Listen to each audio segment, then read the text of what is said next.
selamat sore. Apa kabar pemirsa TVR Parlemen dimanapun Anda berada? Berjumpa lagi dalam program TVR 17 bersama saya, Diva Rizka.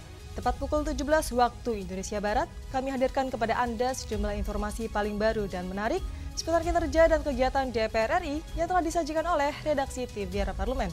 Pemirsa TVR Parlemen, inilah TVR 17 selengkapnya.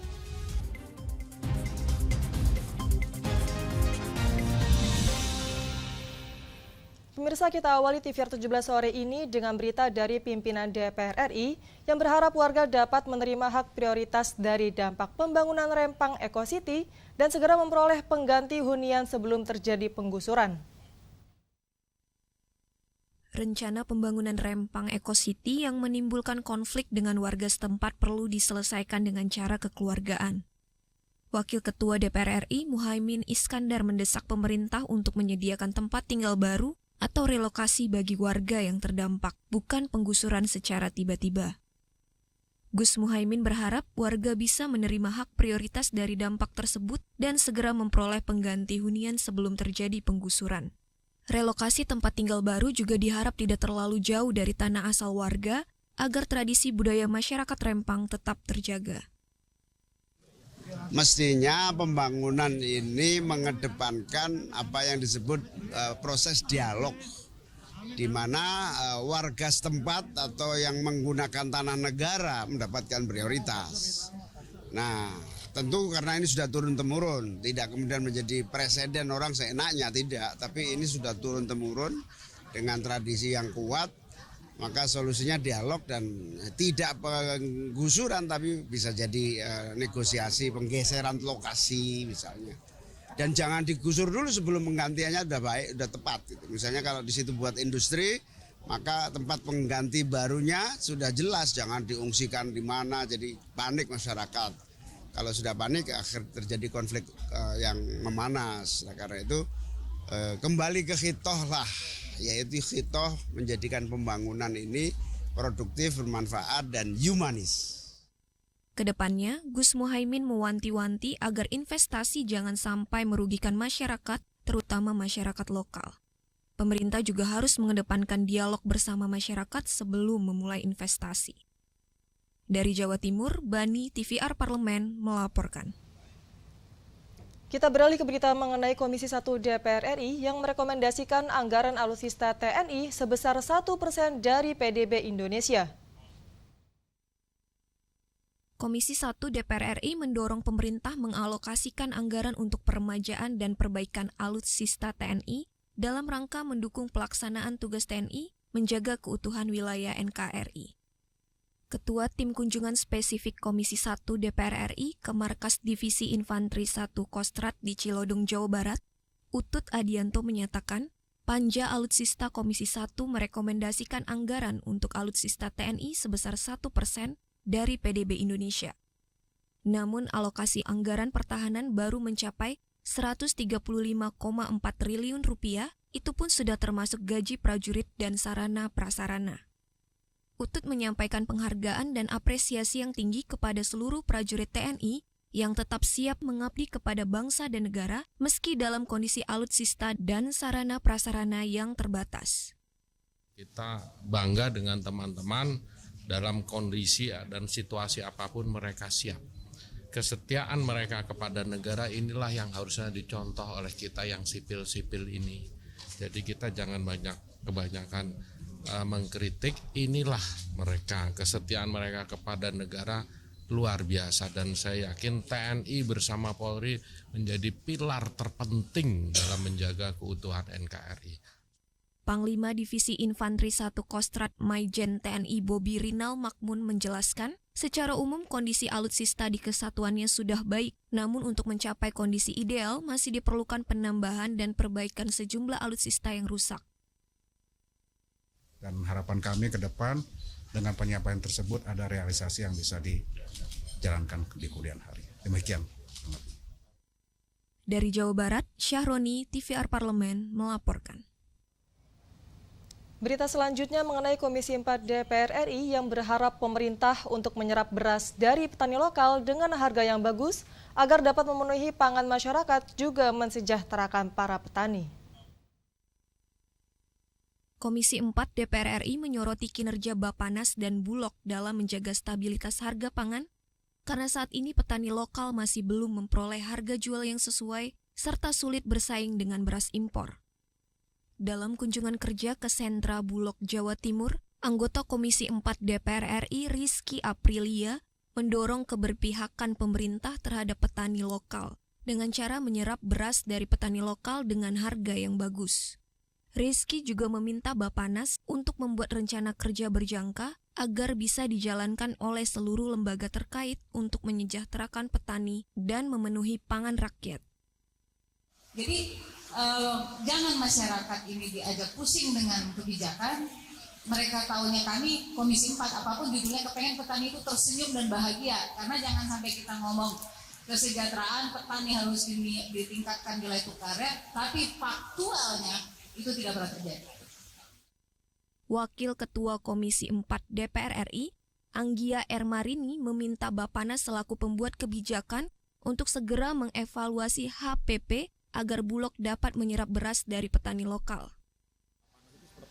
Ya Bappenas ini, makanya ini tadi kita minta Komisi 4 minta Bappenas untuk melihat, mengevaluasi lagi tentang harga itu. Karena Bappenas ini kan kebijakan ya, dia tidak teknis dan di situ kebijakannya ditunggu. Misalnya tentang HPP, fleksibilitas harga itu juga harus digunakan secara baik juga. Sehingga Bulog punya wewenang yang lebih tinggi juga untuk bisa menyerap harga dari petani. Dari Jawa Timur, Dadi Ramadan, TVR Parlemen melaporkan. DPR RI menyoroti mengenai tren kenaikan harga beras yang sedang terjadi akhir-akhir ini. Pemerintah pun diminta bergegas mengantisipasi kenaikan ini dengan melibatkan seluruh lembaga yang berkaitan dengan stabilisasi pangan. Informasinya akan kami hadirkan saat lagi, untuk itu tetaplah di TVR 17.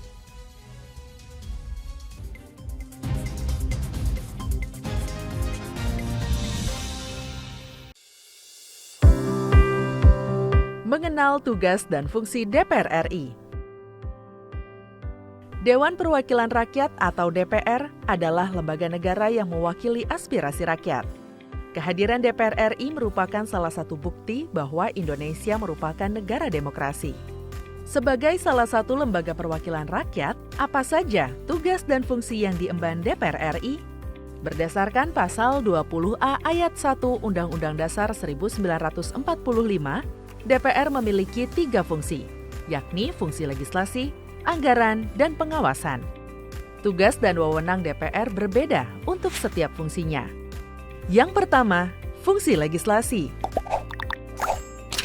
Menyusun program legislasi nasional atau prolegnas, menyusun dan membahas rancangan undang-undang, menerima rancangan undang-undang yang diajukan oleh DPD, membahas rancangan undang-undang yang diusulkan oleh Presiden ataupun DPD, menetapkan undang-undang bersama dengan Presiden, menyetujui atau tidak menyetujui peraturan pemerintah pengganti undang-undang yang diajukan oleh Presiden untuk ditetapkan menjadi undang-undang. Yang kedua, fungsi anggaran. Memberikan persetujuan atas rancangan undang-undang tentang APBN yang diajukan oleh Presiden. Memberikan persetujuan terhadap pemindahntanganan aset negara maupun terhadap perjanjian yang berdampak luas bagi kehidupan rakyat yang terkait dengan beban keuangan negara. Menindaklanjuti hasil pemeriksaan atas pengelolaan dan tanggung jawab keuangan negara yang disampaikan oleh BPK. Memperhatikan pertimbangan DPD atas rancangan undang-undang tentang APBN dan rancangan undang-undang terkait pajak, pendidikan, dan agama. Yang ketiga, fungsi pengawasan. Fungsi pengawasan, DPR bertugas melakukan pengawasan terhadap pelaksanaan Undang-Undang APBN dan kebijakan pemerintah, serta membahas dan menindaklanjuti hasil pengawasan yang disampaikan oleh DPD. Demikian penjelasan tentang tugas dan fungsi DPR menurut Undang-Undang. Informasi ini dipersembahkan oleh TV dan Radio Parlemen, Biro Pemberitaan Parlemen, dan Sekretariat Jenderal DPR RI.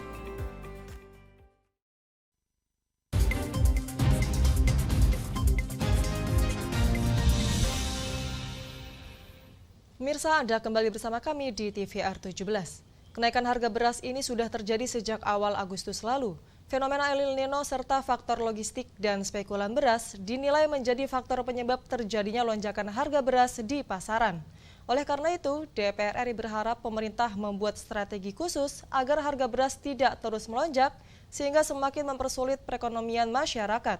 Untuk mengetahui informasi selengkapnya, mari kita simak laporan mendalam yang telah dihimpun oleh tim redaksi TVR Parlemen dalam segmen editorial Parlemen berikut ini.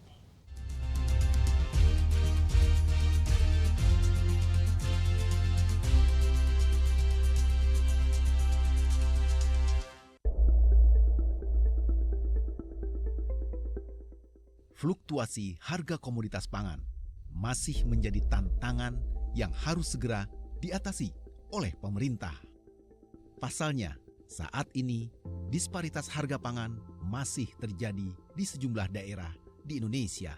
Salah satunya komoditas beras. Upaya pemerintah menurunkan harga beras yang melonjak sejak bulan lalu belum membuahkan hasil. Operasi pasar, impor beras besar-besaran, dan bantuan pangan ke rakyat kecil belum ampuh meredam kenaikan harga bahan pokok ini. Hingga hari ini, harga beras di pasaran masih tinggi. Berdasarkan data Badan Pangan Nasional, rata-rata harga beras premium nasional naik 1,15%. Dalam sehari menjadi Rp14.920 per kilogram. Secara bulanan, kenaikan 7,64% atau Rp1.060 dibandingkan bulan lalu Rp13.860 per kilogram. Selain El Nino, faktor logistik dan spekulan beras juga menjadi faktor penyebab terjadinya lonjakan harga beras di pasaran. Sejumlah negara Asia yang biasanya menjadi produsen beras mulai membatasi ekspor, sehingga mengganggu persediaan logistik dan distribusi beras di Indonesia. Bahwa ada faktor El Nino ya ada, tapi ini lebih kepada faktor logistik. Kenapa faktor logistik? Karena memang hampir semua negara di Asia itu menahan produknya untuk tidak keluar, jadi tidak ekspor. Nah, kemudian juga harga-harga ini juga ada permainan dari spekulan. Pemerintah punya pekerjaan rumah berat dalam mengatasi kenaikan harga komoditas pangan paling dicari di Indonesia ini. Diperlukan solusi jangka pendek dan jangka panjang dalam menyelesaikan persoalan tersebut. Untuk menekan tingginya harga beras, diperlukan monopoli dan keseriusan dari para pembuat kebijakan. Monopoli pangan harus dilakukan sebagai bentuk intervensi dan upaya pemerintah membuat harga beras kembali normal. Sinergi dan koordinasi lintas sektor juga menjadi kunci dalam mengoptimalkan tata kelola pangan nasional. Pemerintah harus memonopoli urusan pangan, nggak ada kata lain. Ketika pemerintah tidak menguasai stok, maka hukum dagang berlaku. Siapa yang punya barang itu yang mengendalikan harga. Hari ini pemerintah nggak punya stok. Karena apa? Kewenangannya tidak diberikan sepenuhnya kepada Bulog, kepada Badan Pangan untuk menyerap itu semuanya. Oleh karena itu, selama tidak ada monopoli terkait dengan kebutuhan pangan, atau bahan pangan dari kita dan diserahkan ke swasta, selamanya harga akan seperti ini. Kalau jangka pendek, ya nggak ada cara lain, Mas. Operasi pasar. Ujungnya dari operasi pasar apa? Hilang stok pemerintah, nggak ada. Akhirnya ujungnya impor lagi. Kementerian Perdagangan justru harus berkoordinasi dengan Kementerian Teknis, khususnya apalagi di bidang pangan. Yang ini sangat memungkinkan bahwa Kementerian Perdagangan sebagai pintu keluar dan masuk mampu untuk menjadi trigger agar Kementerian Teknis dapat memproduksi sesuai dengan permintaan. Jangan pula karena tidak ada koordinasi yang baik antar Kementerian Teknis di bidang pangan dengan Kementerian Perdagangan, pada akhirnya impor menjadi instrumen utama, bukan produksi yang menjadi instrumennya. Akhirnya apa? impornya semakin besar, produk dalam negerinya semakin kecil. Sementara pada sisi lain pertumbuhan konsumsinya terus meningkat. Sebagai negara dengan konsumsi beras global terbesar keempat di dunia, rata-rata konsumsi masyarakat Indonesia mencapai 35,3 juta metrik ton setiap tahunnya. Melonjaknya harga beras tentu tidak boleh terus dibiarkan. Kondisi ini tidak hanya mencekik keuangan masyarakat kecil, tetapi secara perlahan akan mengganggu stabilitas perekonomian nasional. Jurus jitu pemerintah untuk memukul mundur harga beras ke posisi semula sangat dinanti semua pihak. Tentunya, sistem kebut semalam bukan solusi mengurai semua persoalan ini. Perlu kebijakan yang komprehensif dalam menjaga tata kelola pangan dan rantai distribusi, agar harga komoditas pangan di Indonesia tetap stabil, tak tergoyahkan dalam kondisi apapun.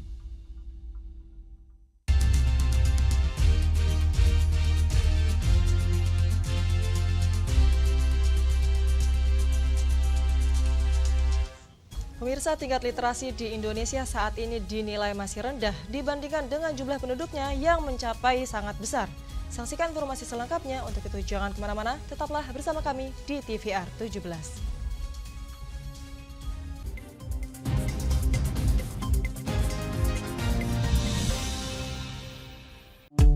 DPR RI memiliki fungsi diplomasi dalam menjalankan politik luar negeri sesuai dengan pasal 116 Undang-Undang MD 3. Kontribusi aktif BKSAP DPR RI memainkan peranan penting dalam memenangkan persaingan global melalui IPU, IPA, IPPF, IPA, dan PUIK. BKSAP memiliki komitmen yang tinggi dalam krisis kemanusiaan dunia. Fungsi diplomasi dijalankan untuk mendukung upaya pemerintah dalam melaksanakan politik luar negeri.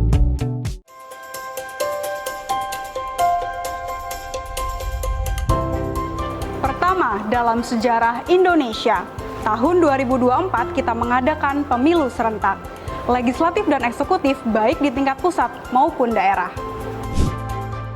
Catat waktunya, Rabu 14 Februari 2024. Untuk pemilihan legislatif, Anda akan memilih anggota DPD, anggota DPR, anggota DPRD Provinsi, dan anggota DPRD Kabupaten atau Kota.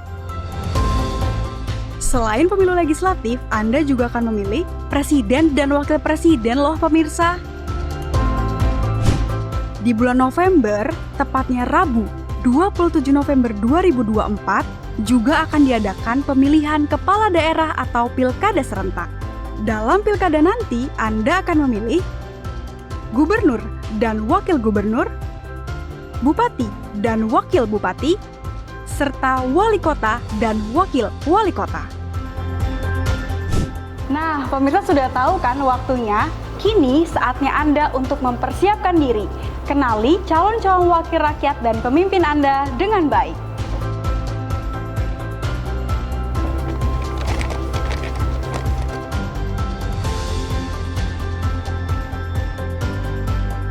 Jangan sampai kesempatan untuk memilih calon wakil rakyat dan pemimpin Anda terlewat begitu saja. Ayo ramaikan pesta demokrasi pemilu 2024 dengan meriah.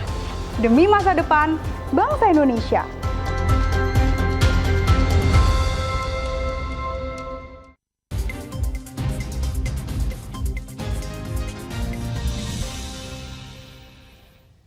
Pemirsa, Anda kembali di TVR 17.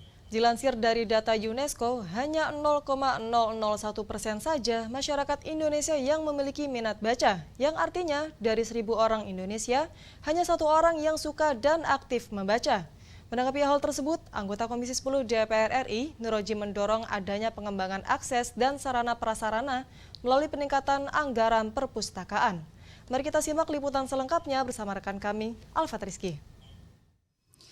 Baik pemirsa TVR Parlemen dimanapun Anda berada, seperti yang diketahui menurut data dari BPS untuk jumlah penduduk Indonesia ini sebanyak 270 juta per tahun 2023, di mana yang masih menjadi sorotan masyarakat atau khususnya sorotan dari negara-negara lain juga Indonesia dengan penduduk sebanyak tersebut masih memiliki tingkat literasi atau minat baca dan masyarakat yang aktif membaca ini sangat rendah, di mana menurut data dari UNESCO hanya 0,001% masyarakat Indonesia ini yang aktif membaca. Artinya dari 1.000 orang Indonesia hanya 1 orang yang suka dan juga aktif membaca. Tentu ini menjadi kekhawatiran sendiri untuk di era sekarang ini. Lalu seperti apa kinerja dari DPR RI khususnya dari anggota Komisi 10 DPR RI? Saya sudah bersama dengan salah satu anggota Komisi 10 DPR RI yaitu Bapak Nuroji untuk daerah pemilihan Jawa Barat 6 dari fraksi Partai Gerindra.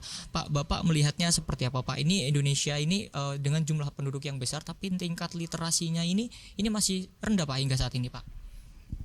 Ya, kemajuan teknologi salah satu memberi faktor juga. Jadi pergeseran membaca itu kan sekarang ya, dulu orang cuma fokus baca koran, baca buku dan yang tercetak lah ya. Sekarang kan kalau baca itu orang lebih banyak di HP ya, baca WA, baca Google dan lain-lain. Jadi itu salah satu juga yang mempengaruhi. Tapi secara umum kita meningkat sebetulnya, minat membaca itu meningkat ya, walaupun membaca di media elektronik maupun cetak ya. Kalau tadi saya katakan untuk buku ya meningkat, masalahnya kan banyak faktor juga, ketersediaan bukunya, ya perpustakaannya, pelayanannya, itu yang akses untuk membaca itu di perpustakaan juga masih kurang. Jadi ranking di bawah itu tentu banyak faktor ya. Di DPR sendiri membentuk panja peningkatan literasi yang melibatkan nanti juga Dikbud, Perpustakaan Nasional dan beberapa kementerian lain. Jadi tidak hanya tanggung jawab Perpustakaan Nasional.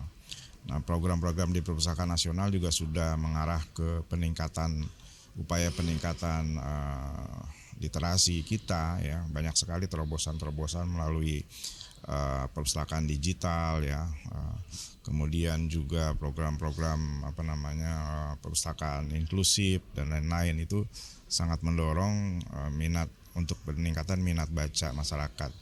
Artinya literasi ini kita artikan sebagai bukan hanya membaca menulis, tetapi juga menerapkan satu pengetahuan yang dia baca atau bisa mengimplementasikan dalam kehidupannya apa yang dia ketahui dari membaca, menulis, dan diharapkan juga bisa meningkatkan ekonomi dia. Jadi misalkan dia baca tentang buku pertanian atau buku teknik, dia bisa menjadi modal dia untuk kemandirian hidup dia. Pak, terkait dengan kalau menurut data informasi saya juga bahwa Komisi 10 ini juga sudah melakukan tinjauan-tinjauan langsung ke daerah untuk melihat terkait dengan fasilitas-fasilitas pendukung untuk meningkatkan literasi Pak. Sejauh ini yang ada di lapangan sudah seperti apa Pak? Itu tadi saya sampaikan, lebih banyak kurangnya fasilitas ya, perpustakaan di daerah ya, ada perpustakaannya, koleksi bukunya kurang gitu kan ya. Itu salah satunya, terutama di desa-desa juga minat untuk membaca tinggi, tetapi perpustakaan desanya nggak ada. Di sekolah-sekolah, terutama di sekolah-sekolah juga perpustakaan itu masih tertinggal ya. Karena apa? Tidak ada petugas pustakawan sendiri. Karena kan jarang sekali sekolah itu memiliki staf atau pustakawan sendiri. Nah itu jika pun ada bukunya tidak dikelola dengan baik. Nah itu menyebabkan kekurangan di fungsi-fungsi perpustakaan sekolah tadi. Walaupun ada perpustakaan tapi tidak dilaksanakan dengan baik karena tenaga pustakawannya kurang.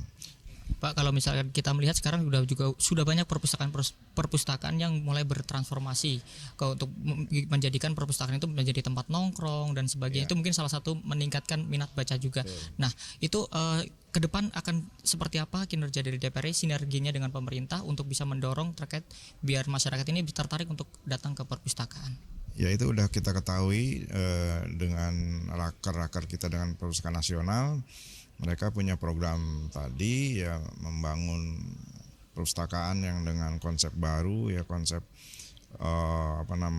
kenyamanan dan tadi tempat tongkrongan, pojok-pojok baca itu dipersiapkan. Nah, itulah upaya-upaya pemerintah yang kita dukung. Cuma memang ya catatan anggaran perpustakaan nasional itu dari tahun ke tahun tidak pernah naik, artinya naik signifikan ya. Jadi sangat kecil. Kalau untuk mendongkrak kemampuan literasi kita masih sangat kecil lah ya dibanding kementerian-kementerian lain. Itu aja kelemahannya di anggaran. Kalau programnya udah baik, udah bagus. Terima kasih Pak Nuroji atas waktunya, selamat bertugas kembali. Baik pemirsa TVR Parlemen, itulah wawancara saya dengan salah satu anggota Komisi 10 DPR RI, Bapak Nuroji, di mana tadi Bapak Nuroji menyampaikan terkait dukungannya terhadap program-program dari pemerintah untuk meningkatkan literasi atau minat baca di kalangan masyarakat, dan juga Komisi 10 juga berkomitmen untuk terus bersinergi dengan pemerintah untuk meningkatkan sarana dan prasarana untuk meningkatkan literasi di Indonesia ini. Terima kasih pemirsa atas perhatian Anda. Saya Alfat Rizky kembali ke studio. Baik, selanjutnya pemirsa, apa saja yang menjadi topik perbincangan di media online hari ini? Usai jeda, tetaplah di TVR 17.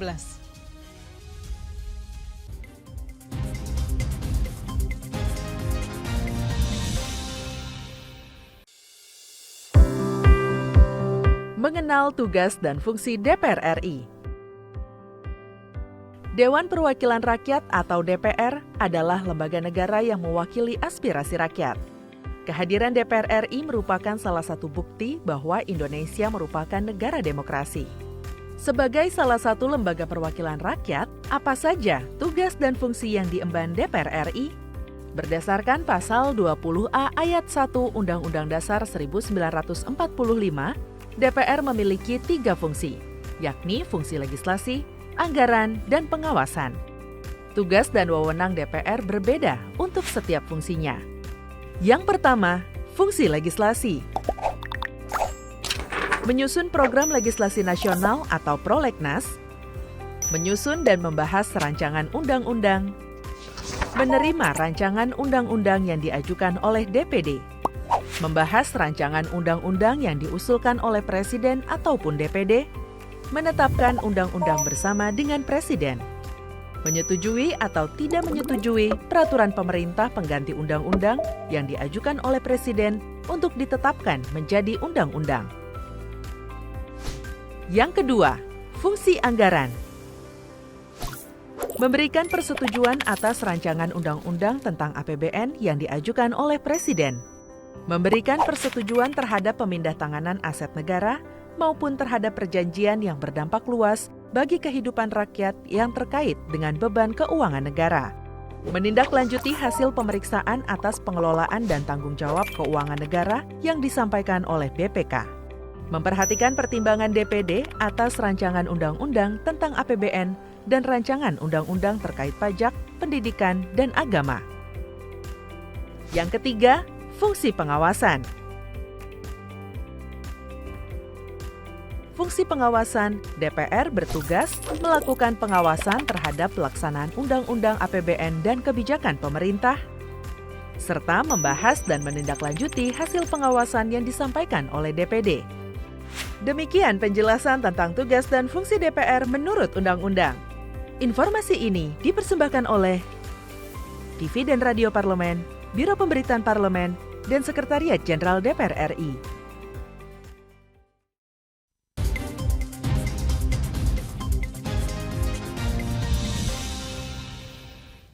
Kembali di TVR 17, pemirsa TVR Parlemen, kali ini kita masuk ke segmen media nasional.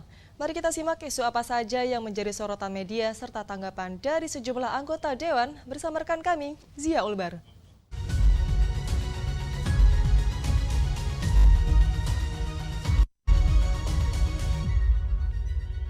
Terima kasih Diva dan pemirsa, berita pertama yang menjadi headline di media online, yaitu terima MKD Awards 2023. Ketua Banggar DPR ingatkan legislator agar hati-hati dan mawas diri. Dapat Anda saksikan di layar Anda saat ini. Di sini Ketua Badan Anggaran DPR RI Said Abdullah menilai penghargaan yang diberikan oleh Mahkamah Kehormatan Dewan kepada dirinya menjadi sebuah tanggung jawab besar yang harus terus dijalaninya dengan konsisten, yaitu menjaga marwah DPR RI. DPR RI sebagai lembaga tinggi negara bukan semata kewenangannya yang besar, namun juga harus dilandasi jiwa-jiwa yang besar dalam menjalankan kewenangannya. Seluruh sorot mata kamera tertuju ke DPR karena kewenangannya yang besar. Oleh karena itu, Said berharap MKD Awards dapat menjadi sarana menjunjung tinggi nilai-nilai etis dan meningkatkan kepercayaan rakyat kepada DPR RI. Dan pemirsa, berita selanjutnya yang menjadi headline di media online, yaitu DPR RI setuju pesantren tak dijadikan tempat kampanye politik demi jaga netralitas. Di sini Komisi 8 DPR RI sepakat dengan Perhimpunan Pengembangan Pesantren dan Masyarakat terkait penolakan pesantren dijadikan sebagai lokasi kampanye politik. Meskipun Mahkamah Konstitusi memperbolehkan fasilitas pendidikan termasuk pesantren untuk jadi lokasi kampanye jelang pemilu 2024. Wakil Ketua Komisi 8 DPR RI Aceh Hasan Syazili menegaskan bahwa institusi pendidikan harus netral dari politik praktis. Pemahaman dunia politik memang dibutuhkan di lingkungan pendidikan. Namun edukasi tersebut bukan berarti dalam bentuk politik praktis berupa kampanye. Oleh karena itu Aceh mengusulkan regulasi ketat mengenai kampanye politik di lingkungan pesantren yang diharapkan dapat mencegah potensi perpecahan, sekaligus menjaga pesantren sebagai tempat yang netral secara politik. Dan pemirsa, itu tadi headline di media online pada hari ini terkait MKD Awards 2023. Ketua Banggar DPR ingatkan legislator agar hati-hati dan mawas diri. Serta DPR RI setuju pesantren tak dijadikan tempat kampanye politik demi jaga netralitas. Sekian dari saya, kembali ke rekan Diva.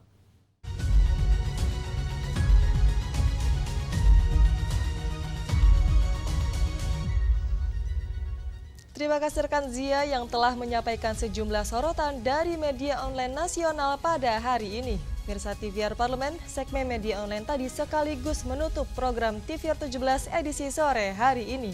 Saya Diva Rizka beserta seluruh kru TVR Parlemen yang bertugas mengucapkan terima kasih dan undur diri dari hadapan Anda. TVR Parlemen, referensi Indonesia.